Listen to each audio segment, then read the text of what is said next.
Okay, so Matt, how does it feel to be back? It feels great to be back here. I've got some great memories of this festival and this crowd. I remember playing here. We were playing like many years ago, maybe 12 years ago. We played here a few bands before Limp Bizkit, and that was a very different type of time in music.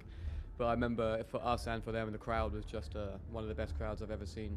Really great audience. How did Muse evolve since then until now?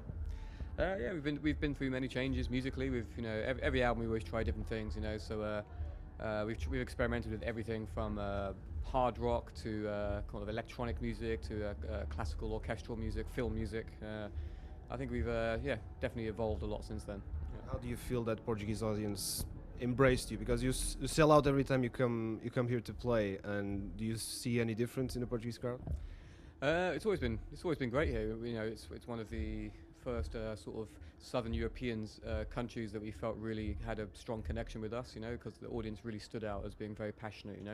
And then shortly after that, we experienced great crowds in Spain and also in Italy. But I remember Portugal seeming like the first kind of Southern European country that really embraced Muse. Yeah. You have a particular style that's very reivindicative.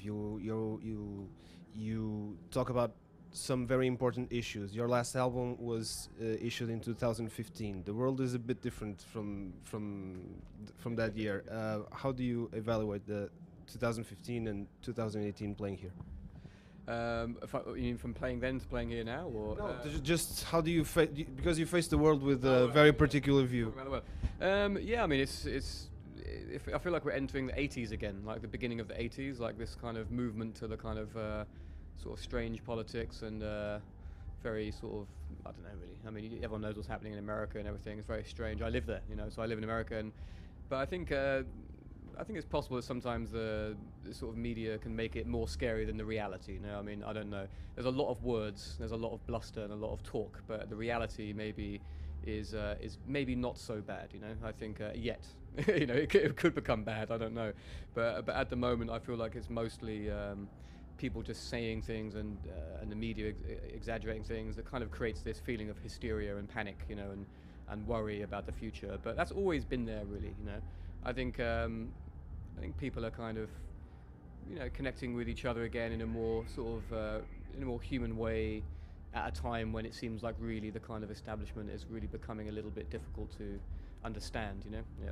There's a term that has always been linked to Muse, resistance. Nowadays, it's a term that's implied in more social terms, in political terms, in America, for instance. Yeah. And how do you see that?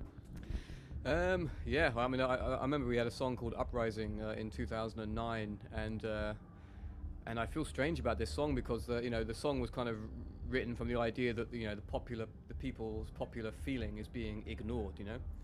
I did not expect this type of popular opinion, which is happening now, to be the one which kind of takes control. So it's quite a shock, really. And so I think when I was writing that song, I think I was hoping for more like a movement against sort of capitalism, corporate control, and in favor of environmental change. And I think, but instead, what has happened has been a move to a more sort of aggressive kind of, I don't know, anti-togetherness kind of type feeling, which is very strange. So I've learned that actually populism can go in very different routes. Very bad routes. I was hoping for a different type of populism, basically. Yeah. You arrived here in Portugal with the same album that you played in Pavilhão Atlântico, Drones. What can your fans expect for tonight?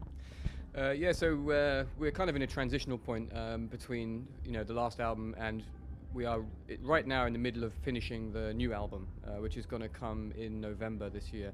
And so we've already put 2 songs out which are going to be on that album. So we'll play them tonight, which will be For Contagion, Dig Down. And instead of playing like a drones-heavy concert, we're going to play more like a mixture of songs from all the different albums tonight. So it's almost like a sort of greatest hits set, but with a couple of new songs. And it's kind of transitional, really. This is us really getting ready for the new tour, which is going to begin in 2019. And we're very excited for the new album. Next month we have a new single coming out called Something Human, and then we have maybe another song which is going to come out after that, and then the album will be November. So this is kind of like today is actually the last concert we have booked for this year, in terms of like a big concert.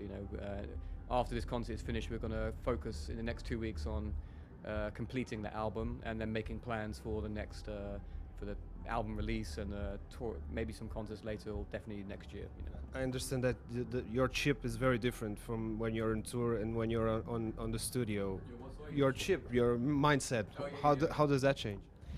Well, actually, this album we're making has been a deliberate experiment to like mix the two mentalities together. You know, so we've made sure we do at least like 1 or 2 concerts every month for the last year, pretty much. You know, on average. You know, like last year we did like 30 concerts. This year we're doing about 7 or 8 concerts so far. And so it's been really nice to mix the album making process with the feeling of you have to actually still be very strong on stage, you know. And so I think a little bit of that energy has been mixed together, which is good, you know. So it's the first time we've really tried to merge touring in a more casual way, like not so intense, but with enough time to be in the studio. Yeah. Okay, man. Yeah, cool. Pleasure. Cool. Thanks a lot, you guys. Pleasure talking to you. Cheers.